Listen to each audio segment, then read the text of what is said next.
ദേശങ്ങളിൽ കടന്നു എന്ന് മദ്യത്തിനും മയക്കുമരുന്നിനും മറ്റ് ലഹരി പദാർത്ഥങ്ങൾക്കും എതിരെ ഒരു ബോധവൽക്കരണ സന്ദേശ യാത്രയായി കടന്നു പോകുവാൻ തക്കവണ്ണം ഞങ്ങൾക്ക് അവസരമുണ്ടായി. അങ്ങനെയാണ് ഈ ദേശത്തേക്ക് കടന്നു വരുവാൻ തക്കവണ്ണം ഇടയായത്. മനുഷ്യലോകത്തെ മുച്ചൂട് മുടിച്ചുകൊണ്ടിരിക്കുന്ന ക്യാൻസറിനേക്കാൾ മാരകമായി ലോകത്തിൽ വ്യാപരിച്ചു കൊണ്ടിരിക്കുന്ന ലഹരിയുടെ ഉപയോഗം മനുഷ്യനെ വല്ലാതെ വേട്ടയാടുമ്പോൾ അതിൽ നിന്നും എങ്ങനെ ഒരു വിമോചനം ലഭ്യമായി തീരുമെന്നുള്ള ചിന്ത പല മനുഷ്യർക്കും ഉണ്ടാകും. ലഹരിക്ക് അടിമകളാകുന്ന പ്രിയപ്പെട്ടവർ അവരുടെ ഭവനങ്ങളിൽ ഉണ്ടാക്കുന്ന പ്രശ്നങ്ങൾ, പ്രതിസന്ധികൾ ഒട്ടനേകമാണെന്ന് നമുക്ക് മനസ്സിലാക്കുവാൻ തക്കവണ്ണമിടയാകും. നമ്മൾ ദിനംപ്രതി വാർത്താമാധ്യമങ്ങളുടെയും പത്രമാധ്യമങ്ങളുടെയും സോഷ്യൽ മീഡിയയിലൂടെയൊക്കെ കേൾക്കുന്ന വാർത്തകൾ പലതും ഞെട്ടലോടെ മാത്രം മനുഷ്യ മനസാക്ഷിയെ മരവിപ്പിക്കുന്ന ഒട്ടനേക വാർത്തകൾ നമ്മൾ കേട്ട് അയ്യോ ഇതെങ്ങനെ സംഭവിക്കുന്നു, ഇതെങ്ങനെ എന്തുകൊണ്ടിങ്ങനെ സംഭവിക്കുന്നു എന്നൊക്കെയുള്ള ചോദ്യം നമ്മുടെ ചുറ്റുപാട് നിന്ന് ഉയരുമ്പോൾ ലഹരിയുടെ ഉപയോഗമാണെന്ന് അതിൻ്റെ പിന്നിൽ സംഭവിച്ച കാര്യങ്ങൾ നമ്മൾ പഠിക്കുമ്പോൾ മനസ്സിലാക്കുവാൻ തക്കവണ്ണമിടയാകും. പ്രബുദ്ധരായ കേരളത്തിൽ കഴിഞ്ഞ ചില നാളുകളായി നടക്കുന്ന പ്രവർത്തനം മലയാളിയുടെ മനസാക്ഷിയെ ഞെട്ടിച്ചുകൊണ്ടിരിക്കുകയാണ്. എന്താണ് മലയാളിയുടെ പ്രത്യേകത, അല്ലെങ്കിൽ എന്താണ് ഈ കേരള നാടിന്റെ പ്രത്യേകത എന്ന് നമ്മളൊന്ന് പഠിച്ചാൽ അതിൻ്റെ ആ പിന്നാമ്പുറ ചരിത്രം ഒന്ന് പഠിച്ചു കഴിയുമ്പോൾ മാത്രമേ ഇവിടെ ഇങ്ങനെയൊക്കെ സംഭവിക്കുന്നുള്ളൂ എന്നുള്ളൊരു ചോദ്യം നമ്മുടെ മുൻപിൽ ഉയരുവാൻ തക്കവണ്ണമിടയാകും. എന്താണ് നമ്മുടെ നാടിന്റെ പ്രത്യേകത? നമുക്കത് നോക്കിയാൽ ലോകത്തിലെ വലിപ്പത്തിൽ 7ാം സ്ഥാനത്ത് നിൽക്കുന്ന രാജ്യമായ ഇന്ത്യയിലെ ഒരു ചെറിയ സംസ്ഥാനമാണ് കേരളം എന്ന് പറയുന്നത്.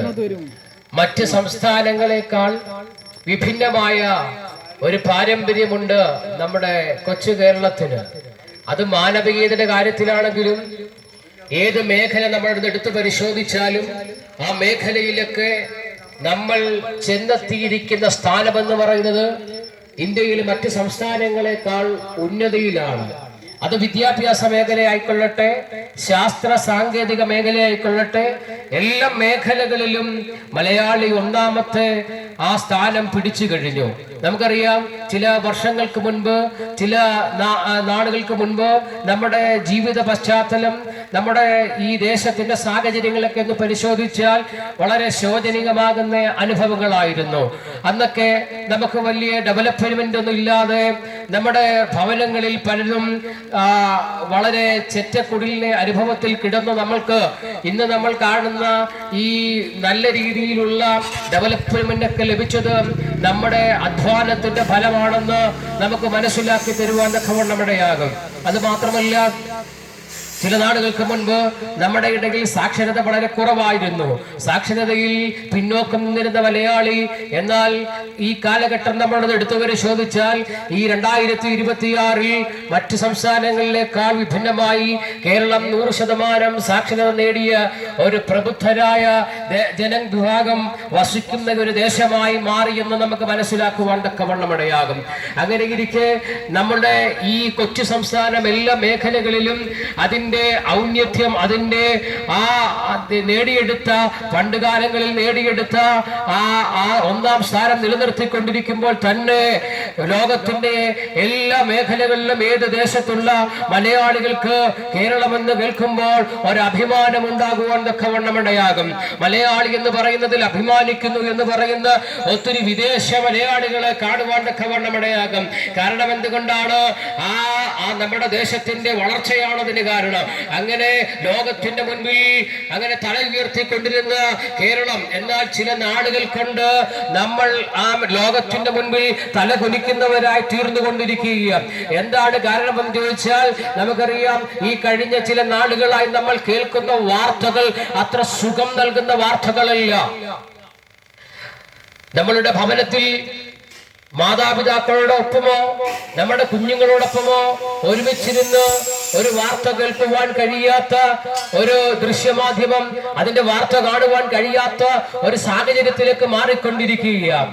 നോക്കിയേ, മക്കളെ തിരിച്ചറിയുവാൻ കഴിയാത്ത പിതാക്കന്മാർ നമ്മുടെ ഇടയിൽ വർദ്ധിച്ചുകൊണ്ടിരിക്കുകയാണ്. സഹോദരിമാരെ തിരിച്ചറിയാൻ കഴിയാത്ത സഹോദരന്മാർ വർദ്ധിച്ചുകൊണ്ടിരിക്കുകയാണ്. പെറ്റ കുഞ്ഞുങ്ങളെ തിരിച്ചറിയുവാൻ കഴിയാത്ത മാതാക്കൾ വർദ്ധിച്ചുകൊണ്ടിരിക്കുകയാണ്. എന്തുകൊണ്ട് ഇങ്ങനെ സംഭവിക്കുന്നു എന്ന് ചോദിച്ചാൽ, ഈ പ്രവർത്തനങ്ങളുടെയൊക്കെ പിന്നിൽ ഒരു ലഹരിയുടെ അമിതമാകുന്ന ആസക്തി ഉണ്ട്. അതിന്റെ ശക്തിയുടെ, അതിന്റെ ബലം ഈ ദേശത്തെ കാർന്നിരുന്നുകൊണ്ടിരിക്കുക. അത് ആരിലൂടെയൊക്കെ പ്രവർത്തിക്കുന്നത് ചോദിച്ചാൽ, അത് വിദ്യാഭ്യാസത്തിന്റെ ഉന്നതിയിൽ നിൽക്കുന്ന ശ്രേഷ്ഠന്മാരാകുന്ന മനുഷ്യരിലൂടെ വരെ പ്രവർത്തിച്ചു കൊണ്ടിരിക്കുന്ന ഒരു കാലയളവ്.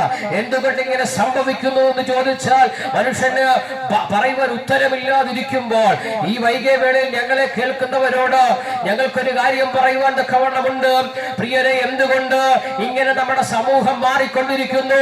വിദ്യാഭ്യാസമില്ലാത്തത് കൊണ്ടാണോ? അല്ല, വിദ്യാഭ്യാസത്തിന്റെ ഉന്നതിയിൽ നിൽക്കുമ്പോൾ തന്നെ മനുഷ്യരിങ്ങനെ മൃഗത്തെക്കാൾ അധമന്മാരായി മാറിക്കൊണ്ടിരിക്കുക. വിശുദ്ധ വേദപുസ്തകം ഞങ്ങൾ അതിനോട് പഠിച്ചപ്പോൾ അതിലൊരു വചനം ഇപ്രകാരമുണ്ട്. അത് ഇപ്രകാരം പറയുകയാണ്: മാനത്തോടിരിക്കുന്ന മനുഷ്യൻ എന്ന് പറഞ്ഞാൽ ജ്ഞാനമുള്ളവൻ, അറിവുള്ളവൻ, വിദ്യാഭ്യാസ സമ്പന്നൻ. അങ്ങനെയുള്ള മനുഷ്യൻ വിവേകഹീനനായാൽ നശിച്ചു പോകുന്ന മൃഗത്തിന് തുല്യനായി മാറുകയെ. നോക്കിയേ, നമ്മൾ കേൾക്കുന്ന വാർത്തകളിൽ, നമ്മൾ കാണുന്ന വാർത്തകളിൽ അതിന്റെ പ്രതിയായി അല്ലെങ്കിൽ സംഭവിക്കുന്ന കാര്യങ്ങളിൽ പ്രതിസ്ഥാനത്ത് നിൽക്കുന്നവരുടെ വിദ്യാഭ്യാസ യോഗ്യത നിങ്ങളെടുത്ത് പരിശോധിച്ചാൽ ഡോക്ടർമാരും എഞ്ചിനീയർമാരും വക്കീലന്മാരും എന്തിനു വേണ്ട ഈ ദേശത്തിലെ അല്ലെങ്കിൽ ഈ നമ്മുടെ രാജ്യത്തിലെ, നമ്മുടെ സംസ്ഥാനത്തിലെ ഉന്നതിയിൽ നിൽക്കുന്ന പലരും അതിനകത്ത് അകപ്പെട്ടുകൊണ്ടിരിക്കുക. ആ പ്രവൃത്തിയിൽ അവർ അകപ്പെട്ട് അവരുടെ ജീവിതം നശിച്ചുകൊണ്ടിരിക്കുമ്പോൾ ഇന്ന് പകൽ എന്നെ കേൾക്കുന്ന പ്രിയരെ, നമ്മുടെ സമൂഹ നമ്മുടെ തലമുറകൾ നഷ്ടപ്പെട്ടുകൊണ്ടിരിക്കുന്ന ഒരു കാലയളവാണ്.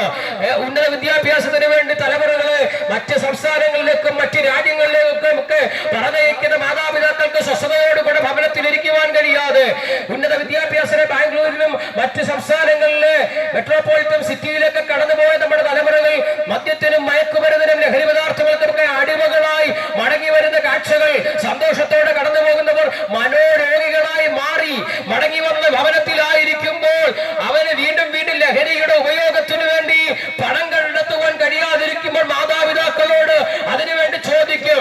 അത് കൊടുക്കുവാൻ മനസ്സില്ലാതെ അല്ലെങ്കിൽ അതിനുള്ള പാങ്ങില്ലാതിരിക്കുന്ന മാതാപിതാക്കളെ കഴുത്തെടുത്ത് കൊല്ലുന്ന തലമുറകൾ നമ്മുടെ കണ്ണിന്റെ മുൻപിൽ ഇങ്ങനെ വെളിപ്പെട്ടുകൊണ്ടിരിക്കുമ്പോൾ എന്തുകൊണ്ട് ഇങ്ങനെ സംഭവിക്കുന്നു? പ്രിയരെ, വിശുദ്ധ വേദപുസ്തകം ഈ കാലഘട്ടത്തെ വിളിച്ചു പറയുന്ന ഒരു ഭാഗം പ്രകാരമാണ്: ഇത് അന്ത്യകാലമാണ്, ഇത് അവസാന യുഗമാണ്, ഇത് കലിയുഗമാണ്. ഇതിൽ നിന്നും രക്ഷ എങ്ങനെ മനുഷ്യന് ലഭ്യമാകെ തീരുവാൻ തക്കവണ്ണമിടയാകും. പ്രിയരെ, ഇവിടെ ഇങ്ങനെ മദ്യത്തിൽ നിന്നും മയക്കുമരുന്നിൽ നിന്നും മറ്റു ലഹരിയുടെ ഉപയോഗത്തിൽ നിന്നും മനുഷ്യനെ വിടുവിക്കുവാൻ ഇവിടുത്തെ വിദ്യാഭ്യാസ സംഗതികൾക്ക് കഴിയത്തില്ല, ഇവിടുത്തെ ഡീഅഡിക്ഷൻ സെന്ററുകൾക്ക് കഴിയത്തില്ല. എന്തുകൊണ്ട് നിങ്ങൾ ഇങ്ങനെ വിളിച്ചു പറയുന്നു എന്നുള്ള ചോദ്യം ഞങ്ങളുടെ നേരെ ചോദിക്കാം. പ്രിയരെ, ഒരു കാലഘട്ടത്തിൽ ഇതുപോലെയുള്ള മദ്യത്തിനും മയക്കുമരുന്നിനുമൊക്കെ അടിമകളായി ലോകത്തിൽ ഞങ്ങളുടെ ദേശക്കാരെ വെറുപ്പിച്ച് ഞങ്ങളുടെ മാതാപിതാക്കൾക്ക്, ഞങ്ങളുടെ സഹോദരങ്ങൾക്ക് നല്ലൊരു സഹോദരനായി തീരുവാൻ കഴിയാതെ ഞങ്ങളുടെ അയൽപക്കക്കാരനോട് എതിർത്ത് അവന്റെ സമാധാനത്തെ നശിപ്പിച്ചുകൊണ്ട് പോയൊരു കാലഘട്ടം ഞങ്ങളുടെ ജീവിതത്തിൽ ഉണ്ടായിരുന്നു. ലോകത്തിലെ ഞങ്ങളുടെ ജീവിതം സന്തോഷകരമാക്കാൻ മദ്യവും മയക്കുമരുന്നും ലഹരി പദാർത്ഥത്തിലുമൊക്കെ ഞങ്ങൾ ആസ്വദിച്ച് അതിനെ ഇഷ്ടപ്പെട്ട് അതിൽ ആസ്വദിച്ച് ജീവിച്ചിരുന്ന ഒരു കാലഘട്ടം. അന്ന് ഞങ്ങൾ മനുഷ്യരെ ദുഷിക്കുന്നവരായും മനുഷ്യരെ സ്നേഹിക്കുവാൻ കഴിയാതെ മനുഷ്യരെ വെറുക്കുന്നവരായി മാറി സ്വസ്നേഹികളായി മാറിയ ഒരു കാലഘട്ടം. അന്ന് ഞങ്ങളെ രക്ഷിക്കുവാൻ ആർക്കും കഴിഞ്ഞില്ല. ചില നാളുകൾ ഞങ്ങൾ അങ്ങനെ മുൻപോട്ട് പോയപ്പോൾ ഞങ്ങളുടെ സ്വൈര ജീവിതം ഞങ്ങൾക്ക് വല്ലാതെ അനുഭവിക്കുവാൻ തക്കവണ്ണം കഴിയാതെ സ്വസ്ഥതയോടെ സമാധാനത്തോടെ ജീവിക്കുവാൻ കഴിയാതെ ഞങ്ങളിങ്ങനെ മുൻപോട്ട് പോയപ്പോൾ ഞങ്ങളുടെ മാതാപിതാക്കൾക്ക് ഞങ്ങളെ വേണ്ടാത്തവരായി, സഹോദരങ്ങൾ തള്ളിക്കളഞ്ഞു. അങ്ങനെ ദേശത്തും സമൂഹത്തിലും ഒക്കെ ഒറ്റപ്പെട്ടവരായി മരണം മാത്രം ഞങ്ങൾ ഇങ്ങനെ ആഗ്രഹിച്ച് കാത്തിരുന്നപ്പോൾ ഒരു തുള്ളി വിഷത്തിലും ഒരു തുണ്ട് കയറിലും ഞങ്ങളുടെ ജീവിതം അവസാനിപ്പിക്കുവാൻ ആഗ്രഹത്തോടെ ആവലോടെ ഇങ്ങനെ കാത്തിരുന്ന നാൾ ഒരു ദിവസം ഞങ്ങൾ ഇതുപോലെയുള്ള കവലപ്രസംഗങ്ങൾ കേൾക്കുവാൻ തക്കവണ്ണം ഇടയായി. ഇങ്ങനെയുള്ള കവലപ്രസംഗങ്ങളൊക്കെ കേൾക്കുമ്പോൾ ആദ്യമൊക്കെ ഇത് പറയുന്നവരോട് ഞങ്ങൾക്ക് വളരെ വിഷമവും വൈരാഗ്യവും ഒക്കെ തോന്നി. ഒത്താൽ രണ്ടെണ്ണം കൊടുക്കാമെന്നൊക്കെ ഉള്ള ചിന്ത പലപ്പോഴും ഞങ്ങളുടെ ഉള്ളിലൊക്കെ ഇങ്ങനെ വന്നിട്ടുണ്ടെന്നാൽ ഒരു ദിവസം ഇങ്ങനെയുള്ള ഈ പ്രസംഗം ഞങ്ങളുടെ ജീവിതത്തെ രൂപാന്തരപ്പെടുത്തുവാൻ കഴിഞ്ഞു. ഡി അഡിക്ഷൻ സെന്ററിന് കഴിയാതെ, ഞങ്ങളുടെ വിദ്യാഭ്യാസം കൊണ്ട് ഞങ്ങൾക്ക് ജയിക്കുവാൻ കഴിയാതെ, ഞങ്ങൾ വിശ്വസിച്ച ഇസവും പ്രത്യയശാസ്ത്രങ്ങളും ഞങ്ങളെ പരാജയപ്പെടുത്തി ജീവിതത്തിന്റെ പരാജയത്തിന്റെ കയ്പ് നീർക്കിടിച്ച് അതിൽ നിന്ന് മദ്യവും മയക്കുമരുന്ന് ലഹരി പദാർത്ഥങ്ങളുടെ സന്തോഷം തേടി അത് ഞങ്ങളുടെ ജീവിതത്തെ തകർത്തു കളഞ്ഞു എന്ന് മനസ്സിലാക്കിയപ്പോൾ ജീവിതത്തിന് ഇനി ഒരു പ്രത്യാശയില്ല, ഇനി ഒരു വെളിച്ചമില്ല എന്ന് മനസ്സിലാക്കി മരണത്തെ മാത്രം കാത്തുകിടന്നപ്പോൾ ഞങ്ങളുടെ ജീവിതത്തിൽ രൂപാന്തരം വരുത്തിയ ഒരു സന്ദേശമുണ്ട്. ഇന്ന് പകൽക്കാലം ഈ ദേശത്തോട് വിളിച്ചു പറയാ, അത് സ്വേഗത്തിന്റെ സന്ദേശമാകുന്നു. അതത്ര സുവിശേഷം. സുവിശേഷം എന്ന് പറയുമ്പോൾ പലർക്കും തെറ്റിദ്ധാരണ ഉണ്ടാകുവാൻ തക്കവണ്ണം ഇടയാകും.